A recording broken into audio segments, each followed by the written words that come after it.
Hello tears! டக்குன்னு செய்யக்கூடிய ஒரு சிக்கன் குழம்பு எப்படி செய்யணும்னு பார்க்கலாம். அதுக்கு வந்து ஒரு பெரிய வெங்காயம், 2 தக்காளி, ஒரு 10 பல் பூண்டு, கொஞ்சமா வந்து இஞ்சி, 2 பட்டை, 2 கிராம்பு, 2 ஏலக்காய், ஒரு அன்னாச்சி பூ, கொஞ்சம் கல்பாசி.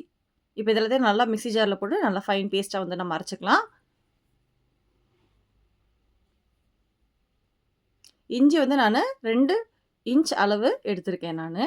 அடுத்து வந்து குக்கர்ல வந்து நெறையா எண்ணெய் ஊத்திக்கணும். எண்ணெய் எவ்வளோ ஆட் பண்றீங்களோ, அவ்வளோக்கு எவ்வளோ வந்து டேஸ்ட் நல்லா கூடும். இப்போ வந்து அரைச்ச பேஸ்ட் வந்து நம்ம ஆட் பண்ணிக்கலாம். கொஞ்சமா மஞ்சத்தூள் ஆட் பண்ணிக்கலாம். தேவையான உப்பு ஆட் பண்ணிட்டு நல்லா பச்சை வாசனை போற வரைக்கும் நல்லா வதக்கிக்கணும் இத.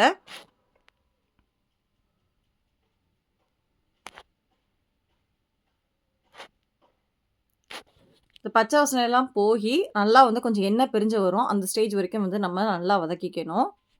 இப்போ வந்து 2 ஸ்பூன் அளவு மிளகாய் தூள் ஆட் பண்ணிக்கணும். மல்லித்தூள் வந்து 1 1/2 ஸ்பூன் ஆட் பண்ணிக்கங்க. இப்போ வந்து சிக்கன வந்து கழுவி வச்ச சிக்கன் வந்து இன்னொரு 1/2 கேஜி ஆட் பண்ணிக்கிறேன். நல்லா வதக்குனதுக்கப்புறம் கொத்தமல்லி தூவி குக்கர வந்து மூடி போட்டுருங்க.